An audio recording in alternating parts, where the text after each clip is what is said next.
Oke, baik. Saya mulai. Bismillahirrahmanirrahim. Sebenarnya ini adalah apa namanya sudut pandang dari yang cukup berbeda dengan tiga pemaparan yang di awal tadi. Kalau yang tidak pemaparan di awal tadi memaparkan tentang bagaimana sistem pemerintahan atau publik merespon apa namanya pandemi COVID-19 ini dan bagaimana pasca penanganan pasca pandemi COVID-19 ini. Sementara saya diminta untuk menjelaskan tentang aktor-aktor yang ada di balik apa namanya pengelolaan penata kelola dari pemerintahan atau apa namanya terhadap kasus pandemi COVID-19 ini. Walaupun dikasih judul oleh moderator ya tentang generasi gaek dan generasi milenial, ini sangat menarik karena aktor-aktor di balik kebijakan-kebijakan terhadap pandemi COVID-19 ini memang kita melihat dalam konteks ini pemerintahan ada isu tentang generasi milenial dan generasi gaek atau generasi senior. Atau saya lebih suka mengambil satu insight atau satu sudut pandang generasi gaek plus generasi milenial sama dengan berkah COVID-19 tapi tanda kutip. Bagaimana memandang pandemi COVID-19 ini dari sudut pandang generasi muda. Baik, sebagai satu awalan bahwa pandemi COVID-19 ini atau virus corona ini tidak memandang usia dan generasi bahkan kebangsaan dan batas negara. Dalam konteks ini dalam konteks penularan penyakit atau transmisi penyakit virus, maka terkait masalah generasi tua, muda dan sebagainya jadi tidak relevan dengan batasan-batasan tersebut. Sehingga bagaimana merespon pandemi COVID-19 ini, maka kita dapat melihatnya dari perspektif yang beragam.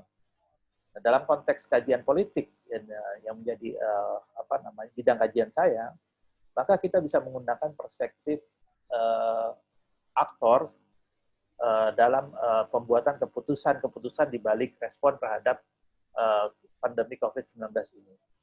Nah, dalam konteks kajian politik, kita bisa menggunakan perspektif elit politik untuk membaca perilaku-perilaku dari aktor-aktor politik, baik itu yang generasi gaek atau generasi milenial. Baik, saya ingin sedikit mereview tentang beberapa kerangka pemikiran tentang apa sih yang disebut dengan elit politik itu. Elit dalam saya mengambil banyak teori-teori tentang elit politik itu yang bertebaran dan saya hanya mencuplik 3 saja. Di antaranya menurut Laswell, ya, elit politik adalah mencakup semua pemegang kekuasaan dalam suatu konstruksi bangunan politik. Elit ini terdiri dari mereka yang berhasil mencapai kedudukan dominan dalam sistem politik dan kehidupan masyarakat. Mereka punya kekuasaan, kekayaan, dan kehormatan. Menurut Mosca, ia menyebutkan dalam masyarakat selalu terbentuk kelas yang terbagi menjadi kelas yang memerintah dan dengan jumlah yang sedikit, ya, dan memegang semua fungsi-fungsi politik, monopoli kekuasaan, dan mampu mencapai tujuan-tujuan keuntungannya dengan kekuasaan yang dimilikinya. Kelas yang diperintah dengan jumlah yang jauh lebih besar, diatur dan dikontrol oleh kelas yang memerintah. Nah, terakhir menurut Pareto menjelaskan elit dalam masyarakat berada pada lapisan atas yang terbagi menjadi elit yang memerintah, ya, atau governing elite, ya, dan elit yang tidak memerintah, non-governing elite. Sedangkan masyarakat terdapat pada lapisan yang lebih rendah atau non-elit. Nah, Mosca menolak semua klasifikasi dalam bentuk pemerintahan yang pernah ada, misal aristokrasi, demokrasi, dan lain sebagainya. Dalam kondisi masyarakat apapun, ya, baik di negara yang demokratis maupun tidak demokratis, ya, yang sudah maju maupun masyarakatnya yang sedang berkembang, hanya ada satu macam bentuk pemerintahan, yaitu oligarki, yang dipimpin oleh sekelompok elit. Nah, beberapa pembicara sebelumnya sudah menyebut istilah oligarki ini. Nah, ini kemudian ini dibenarkan, disahihkan oleh teori-teori ini. Nah, Mosca dan Pareto hidup dalam masa pengaruh negara yang sangat kuat atas rakyat. Jadi sangat kontrol negara sangat kuat, sehingga wajar saja mereka mempunyai teori seperti ini. Atau Mitchell, dia lebih tegas lagi mendefinisikan elit dengan sebutan hukum besi oligarki. Dia bilang oligarki itu ada oligarki dari sisi organisasi, dari kepemimpinan, oligarki dalam konteks hubungan organisasi dengan rakyat, dan oligarki dalam kekuasaan pemerintahan. Nah, rekan-rekan sekalian, sekarang kita masuk dalam konteks yang kita bicarakan, yaitu tentang bagaimana aktor-aktor dalam pemerintahan ini dalam melihat atau dalam menangani, dalam merespon situasi darurat pandemik COVID-19 ini. Nah, kalau kita lihat bicara tentang generasi muda, kita sudah tahu tentang bagaimana pemerintahan sekarang, administrasi sekarang, kita harus bisa membedakan antara negara dan administrasi atau pemerintahan. Negara adalah institusinya, ya. Sementara administrasi adalah atau pemerintahan adalah orang-orang yang mengisi, ya, menteri dan lain sebagainya. Dalam negara kita, yaitu negara yang presidensial, sistemnya presidensial, kepala pemerintahan dan kepala negara jadi satu dalam satu institusi yang namanya presiden. Nah, sekarang yang kita bicarakan adalah bukan negara, tapi bagaimana pemerintahan Presiden Jokowi dalam merespon dan menangani situasi darurat pandemi COVID-19 ini. Kita bisa melihat salah satu etalase dari pemerintahan sekarang ini adalah adanya kelompok staf khusus milenial. Nah, kita lihat bagaimana ketika mereka pertama kali dilantik, ya, mereka kan appointed, bukan elected. Mereka yang ditunjuk oleh presiden. Jadi mereka tidak mengikuti proses pemilu atau pemilihan langsung oleh publik. Mereka sangat memberikan optimisme, ya, seperti yang dikatakan oleh Putri Indah Sari Tanjung, ya, Indonesia butuh lebih banyak anak muda yang kreatif, punya entrepreneurship dan seterusnya. Pun yang disampaikan oleh Belva yang sering kita dengar namanya akhir-akhir ini. Bahkan seorang menteri milenial dari Nadiem Makarim dengan confident-nya mengatakan 3 alasan kenapa saya terpilih walau bukan dari sektor pendidikan. Saya lebih tahu tentang situasi masa depan, ya. Saya mampu mengantisipasi situasi masa depan, ya. Kemudian ada aset negara yaitu 300.000 sekolah dan 50 juta murid yang perlu teknologi untuk pengelolaannya. Jadi ini adalah satu mimpi yang pernah kita dengarkan, ya, di awal-awal. Tapi kita lihat bagaimana mereka ketika mereka menemui satu masalah, ketika mereka dibenturkan oleh situasi darurat pandemik salah satunya. Media mengatakan bahwa ternyata mereka belum cukup bisa mumpuni untuk memberikan apa yang mereka katakan di awal. Ya, bahkan di salah satu surat kabar ini dikatakan bisa jadi tempat KKN Orde Baru, staf khusus milenial harus dievaluasi. Ya, bahkan kita lihat ada kasus Belva mundur karena proyek ruang guru ketahuan oleh publik. Ya, kemudian Belva, Andi, Billy kontroversi staf khusus milenial Jokowi. Atau beberapa kasus-kasus lainnya. Jadi kalau kita lihat sesungguhnya, ya,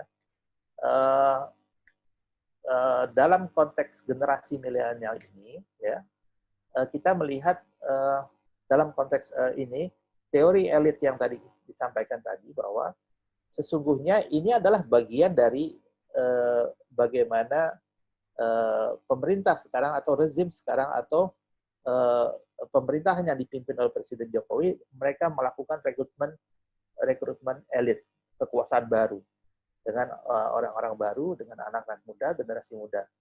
Namun rupanya kita bisa lihat ternyata pola rekrutmen, ya, dan ketidakhati-hatian dalam merekrut ini itu berakibat mereka ternyata belum mampu bisa menjawab tantangan ketika pemerintahan yang sedang mereka terlibat di dalamnya ini menghadapi situasi yang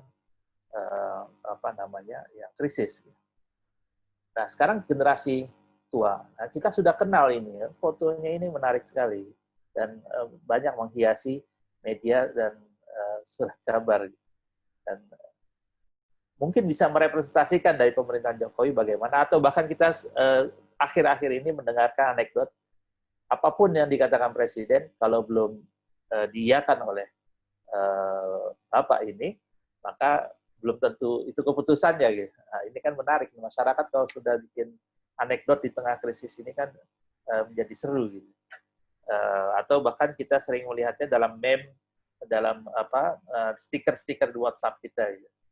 Nah, sebenarnya ini adalah puncak dari gunung es dari persoalan generasi tua juga di dalam pemerintahan Jokowi. Ya, ini kita lihat bagaimana media memotretnya gitu. Deretan kasus kontroversi terkait masalah corona dan seterusnya. Beda suara antara Luhut. Luhut bilang pemerintah tidak larang mudik dan lain sebagainya. Kemudian Jokowi minta warga hidup berdamai dengan virus, sementara di sisi lain pertama kali Pak Jokowi mengatakan Jokowi bakal gunakan segala cara akhir perang lawan corona. Kemudian semua itu udah keluar dari istana dan kemudian nggak lama kemudian diluruskan, nggak lama kemudian diklarifikasi dan lain sebagainya. Ini juga merepresentasikan bagaimana ketidaksiapan dari generasi tua, yang sebagian besar mereka adalah di jajaran para menteri, dalam menghadapi krisis. Adanya lemahnya koordinasi, lemahnya pemahaman, tidak bisa membaca arah berpikirnya Presiden. Ya, sehingga Presiden seringkali tidak bisa ditanggap jalan berpikirnya, jalan kerjanya, atau bahkan para menteri-menteri ini atau para penasihat-penasihat ini tidak memberikan satu realitas yang sesungguhnya kepada Presiden, sehingga Presiden seringkali menyampaikan pendapat-pendapat yang jauh dari realitas sesungguhnya di lapangan, atau bahkan ya seringkali diklarifikasi di kemudian hari oleh para pembantu-pembantunya. Nah, dua contoh ini sebenarnya saya ingin sampaikan kepada rekan-rekan semua bahwa terkait masalah pembedaan generasi ini bukan menjadi isu yang substansial. Sesungguhnya isu substansialnya itu adalah bahwa kemampuan elit, ya, kekuasaan atau elit politik yang sekarang ini, ketika dia menghadapi krisis, yang dalam hal ini adalah, dulu pernah kita prediksi krisis yang akan menggoncang pemerintahan Pak Jokowi sekarang ini adalah krisis ekonomi. Ternyata yang hadir adalah krisis kesehatan, yang kemudian itu berdampak pada krisis ekonomi. Dan di sini kita bisa melihat bahwasanya tidak terkonsolidasinya elit kekuasaan ini dalam menghadapi krisis kesehatan yang ada sekarang ini. Bahkan kalau kita lihat, kalau kita teliti lagi lebih dalam berita-berita yang kita lihat, bahwasanya masing-masing elit politik tersebut justru berbicara merepresentasikan kepentingannya masing-masing. Ya, kalau kita lihat statement-statementnya Pak Luhut, kemudian statementnya Pak Budi Karya yang terkena COVID dan kemudian alhamdulillah sudah sembuh dan kemudian aktif kembali, itu menarik bahwa masing-masing itu merepresentasikan kepentingannya masing-masing, bukan satu kepentingan bersama, kepentingan negara yang direpresentasikan oleh pemerintah Pak Jokowi sekarang. Nah, ini catatan terhadap kinerja pemerintahan yang saya buat ya, terhadap respon terhadap pandemi COVID-19. Pertama, rekrutmen elit politik pemerintahan yang pengedapan artifisial ketimbang profesionalitas dan kompetensi. Kita bisa melihat itu. Akhirnya, ya, ketika kompetensi dan profesionalitas itu di-challenge dalam sebuah krisis yang harus direspon oleh negara, direspon oleh pemerintahan, mereka tidak memiliki cukup kapasitas dan kemampuan berpikir bagaimana keluar dari krisis seperti ini. Yang kedua, perwakilan kelompok muda lebih berdasarkan representasi oligarki organisasi ekonomi ketimbang aspirasi kelompok muda. Nah, ini kalau kita telisik lebih dalam adalah banyak kasus-kasus atau ada beberapa kasus ya yang melibatkan elit politik ya, terkait penanganan pandemi COVID-19. Ada kasus prakerja, ya, dan seterusnya. Ya, kemudian yang ketiga, generasi tua yang diwakili para menteri pun, ya, dan generasi milenial yang diwakili para stafsus masih tampak mengedepankan faktor ekonomi dalam memandang kasus COVID. Sehingga solusi yang ditawarkan lebih beraroma proyek yang menumpang pada musibah COVID-19 ini. Nah, yang ketiga, yang saran yang saya ingin sampaikan, publik harus awas dan dapat membedakan antara substansi dan artifisial faktor dalam menilai dan memahami perilaku elit politik di cara berpolitik. Terima kasih, Mas Rian. Mungkin kita lanjutkan dalam diskusi. Siap, Bang. Assalamualaikum.